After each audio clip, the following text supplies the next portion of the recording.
اللہ کے حضور دعا کرو، التجا کرو اور اللہ سے مدد مانگو، وہ بلاؤں کے رخ کو موڑ دے گا، وہ مصیبتوں کے رخ کو پلٹ دے گا تمہاری جانب۔ لیکن جب تم یہ مزاج نہیں رکھو گے تو مصیبتوں پر مصیبتیں آتی رہیں گی۔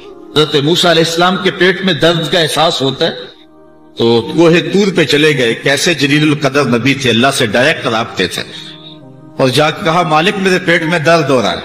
اللہ اکبر۔ گھر کے نجی معاملے بھی رب سے ڈسکس کرتے تھے، اور کوئی جو ہے وہ ایسی چیز ہوتی وہ بھی رب سے ہی عرض کرتے تھے۔ کہا میرے مالک میرے پیٹ میں درد کا احساس ہو رہا ہے، دوائی کی پوری لینی ہے تو وہ بھی جا کے کوہ طور سے رب سے ہی لیتے تھے۔ تو اللہ تعالیٰ فرمایا فلاں جنگل میں چلے جاؤ، وہاں اس شکل کے پتوں کی ایک بوٹی ہے، اس کو توڑو نچوڑو، اس کا پانی پیو، تمہیں شفا مل جائے گی۔ حضرت موسیٰ علیہ السلام گئے اور جا کے بوٹی کو توڑا نچوڑا، پانی پیا، شفا ہو گئی۔ کچھ عرصہ بیتا، دوبارہ اسی طرح کا درد جاگا۔ اب نسخہ تو ذہن میں تھا، کوہ طور پہ نہ گئے، اس جنگل میں چلے گئے اور جا کے بوٹی کو توڑا، اس کے پتے نچوڑے، پانی نکالا، پیا، لیکن درد اور زیادہ بڑھ جاتا۔ پھر دوبارہ آئے کوہ طور پہ، کہا مالک میں نے اسی درد پہ دوبارہ وہی بوٹی کا پانی پیا ہے لیکن درد بڑھ گیا ہے۔ کہا موسیٰ اب جو آئے ہو کوہ طور پہ پہلے ہی آ جاتے۔ تو عرض کی مالک بوٹی بھی وہی اور درد بھی وہی۔ فرمایا سب کچھ وہی ہے لیکن پہلے میرا حکم تھا، اب میرا حکم ساتھ شامل نہیں تھا۔ شفا بوٹے میں نہیں رکھی، شفا تو میرے حکم میں رکھی ہوئی ہے۔ اس لیے ڈاکٹر کے پاس جاؤ، حکیم کے پاس جاؤ، لیکن شفا اللہ سے مانگو کہ شفا ہمیں دینے والا وہ ہے۔ وہ ایک وسیلہ ہے، ایک ظاہری طریقہ ہے۔ حضور علیہ الصلوۃ والسلام اللہ اکبر کیا خوبصورت ارشاد فرما رہے، حسنوا اموالکم بالزکات، اپنے اموال کو زکات سے پاک کرو، وداووا مرضاکم بالصدقہ، اور اپنے مریضوں کا علاج صدقے سے کرو۔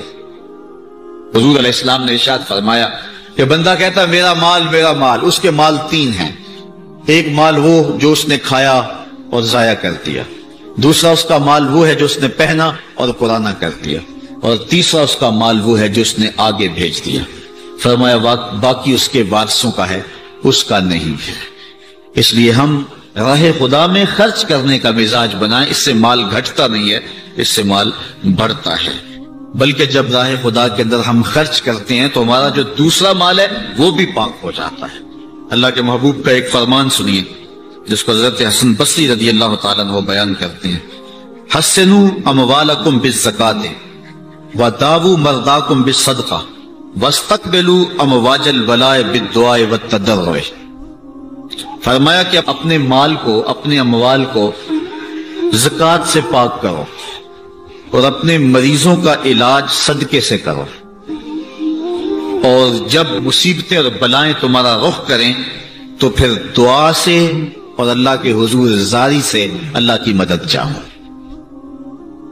آج ہم صدقے کا مزاج بہت کم کر چکے ہیں۔ کسی زمانے میں ایسا ہوتا تھا کہ جب کوئی بیمار ہوتا تھا تو سب سے پہلا کام لوگ یہ کرتے تھے کہ صدقہ دیا کرتے تھے، ڈاکٹر کے پاس پھر جایا کرتے تھے، حکیم کے پاس پھر جایا کرتے تھے، سب سے پہلے اس کی جان کا صدقہ دیا کرتے تھے۔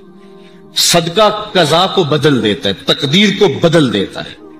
صدقہ سے اپنے مریضوں کا علاج کا، اصل ڈاکٹر کے پاس جانا، علاج کروانا سنت ہے، اس کی ممانعت نہیں ہے، لیکن یہ بات ہمیشہ ذہن میں رکھیے گا کہ ڈاکٹر کے پاس دوا ہے، شفا نہیں ہے، شفا اللہ کے دستے کرم میں۔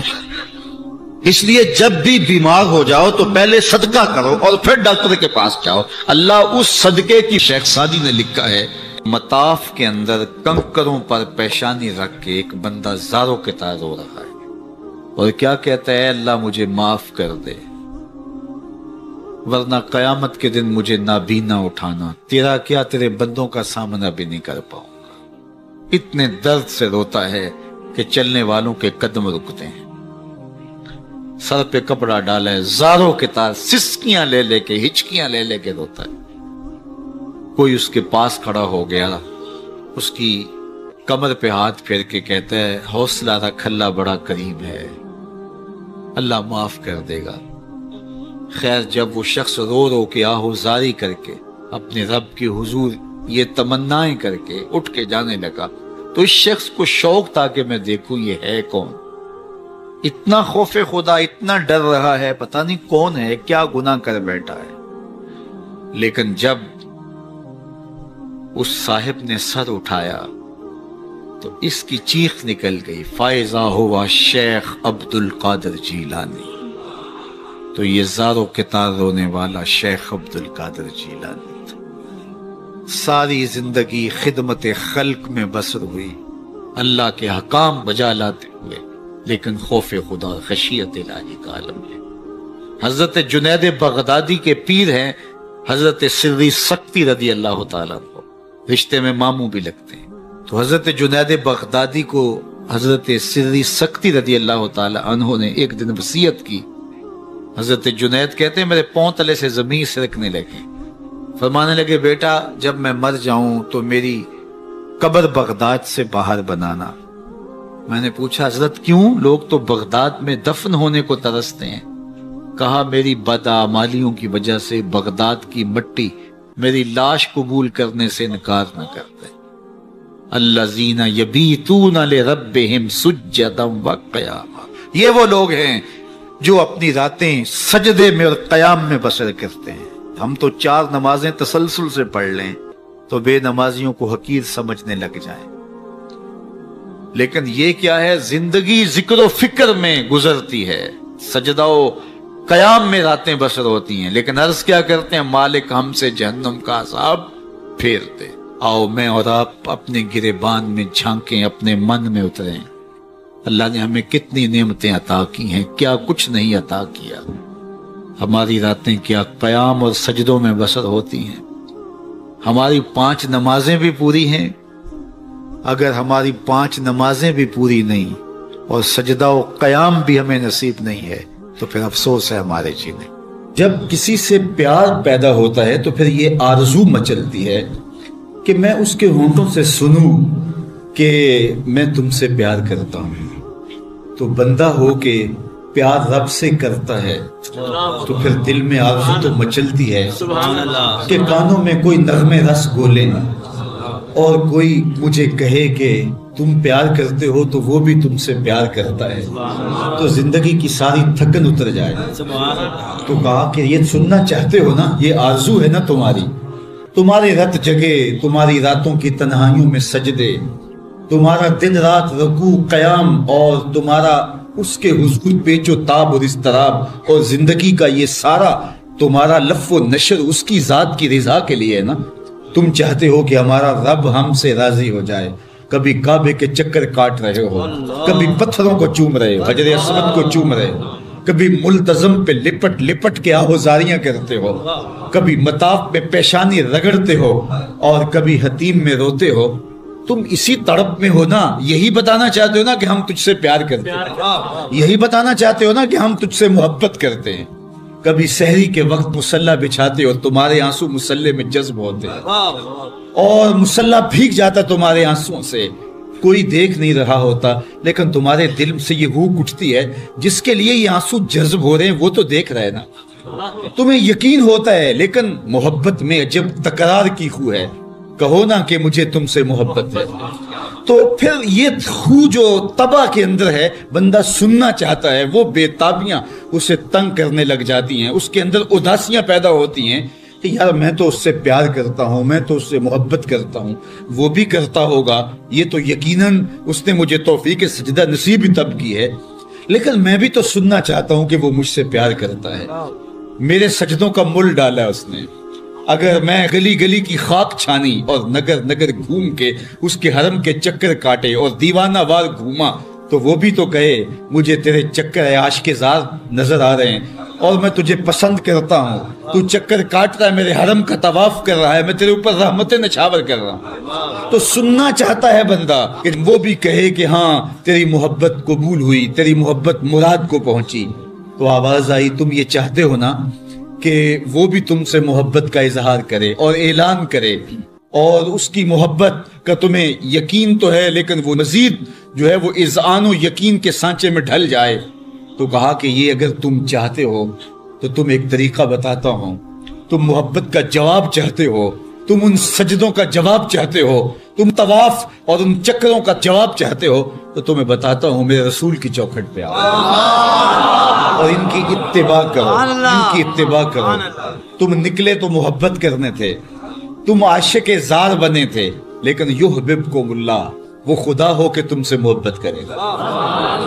اچھا، یہاں میں ایک اور جملہ کہنا چاہوں گا، اور وہ یہ کہ یہاں ذکر کیا گیا حضور کی اتباع کا، تو اتباع سے قبل بھی محبت، اتباع کے بعد بھی محبت۔ قل ان کنتم تحبون اللہ فاتبعونی یحببکم اللہ، یعنی اتباع سے پہلے بھی محبت، اتباع کے بعد بھی محبت۔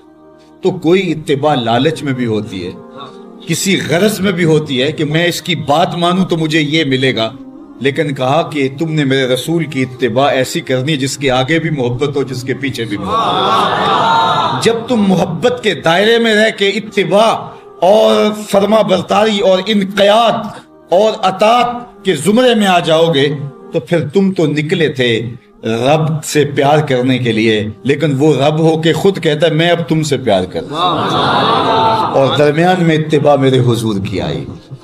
یہ مائک جس کمپنی نے بنایا ہے، جب ہم مارکیٹ سے خرید کے لائے تھے تو اس کے ساتھ ایک چھوٹی سی بک بھی آئی تھی جس میں یہ بتایا گیا تھا کہ اس کو ہم نے استعمال کیسے کرنا ہے،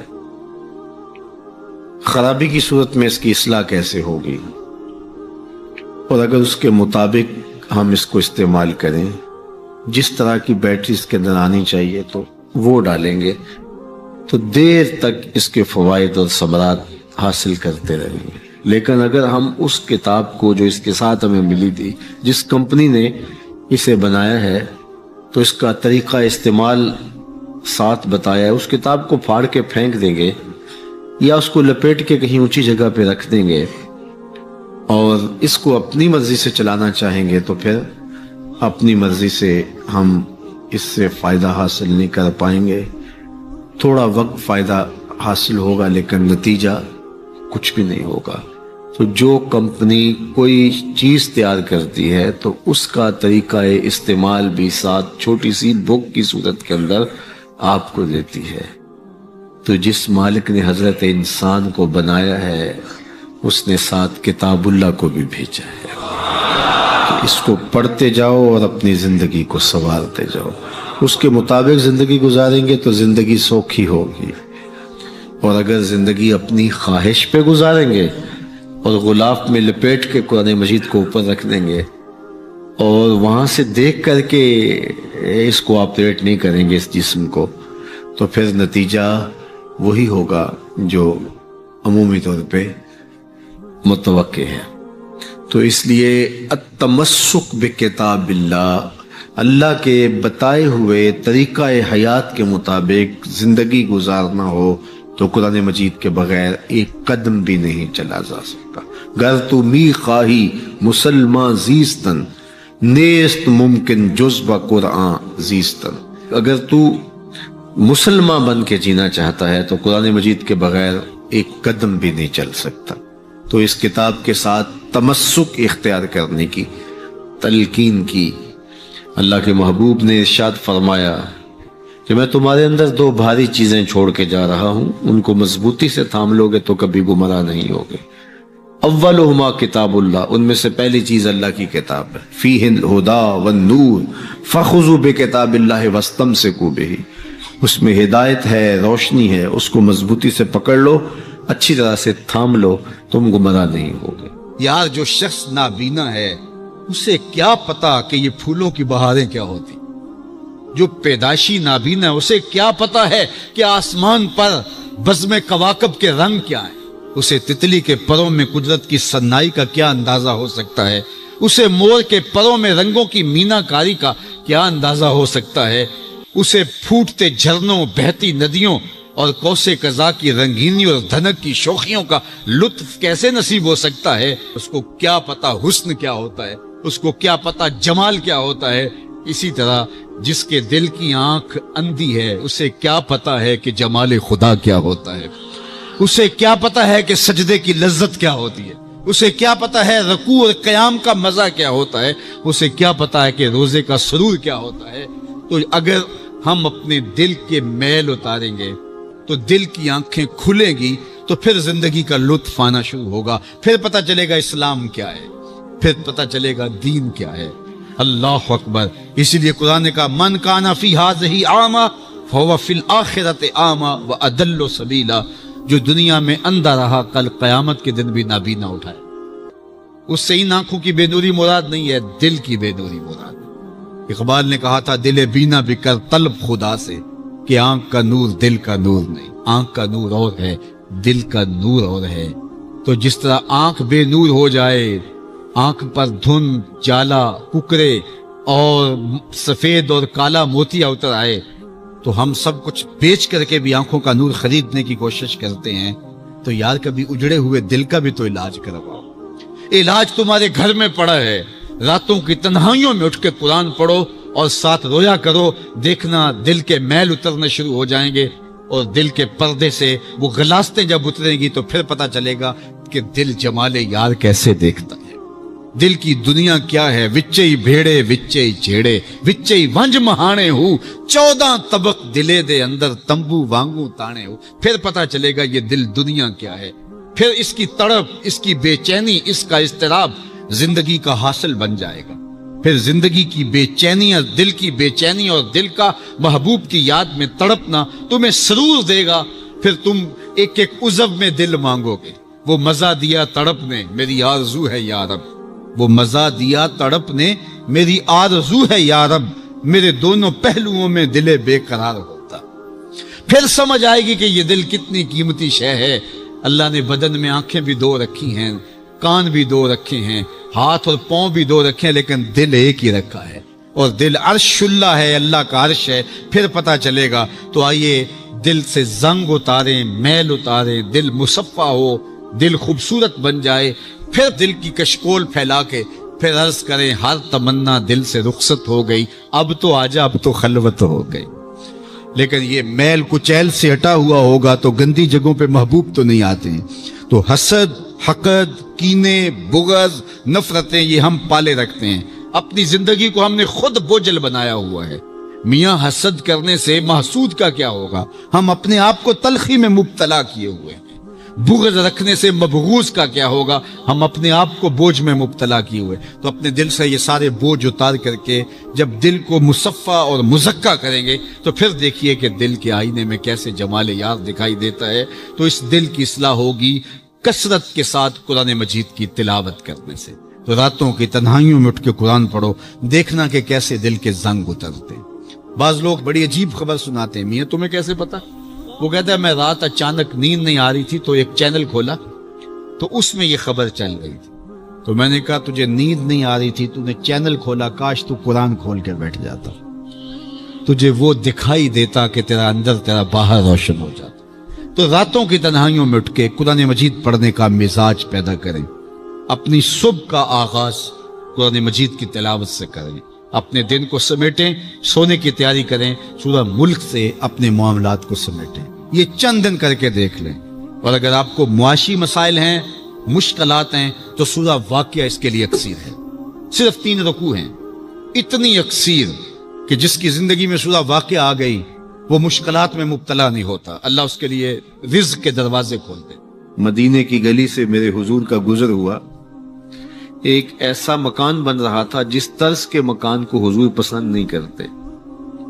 تو پوچھا یہ کس کا مکان ہے؟ کہا فلاں انصاری کا۔ حضور گزر گئے، کسی نے اس کو جا کے بتایا حضور تیری گلی سے گزرے تھے، تیرے مکان کو دیکھا، شاید حضور کو پسند نہیں آیا۔ چہرہ بتا رہا تھا حضور کا کہ تیرا مکان اچھا نہیں لگا۔ انہوں نے کدال لیا اور مکان زمین کے برابر کر دیا۔ چند دن کے بعد حضور کا پھر گزر ہوا تو دیکھا کہ مٹی کا ڈھیر پڑا ہوا ہے، ملبہ پڑا ہوا ہے۔ کہا اس شخص کو بلاؤ، بلایا گیا، کہا میں گزرا تھا، تیرا مکان بن رہا تھا، اب مٹی کا ڈھیر پڑا ہے۔ حضور میں نے گرا دیا۔ فرمایا کیوں؟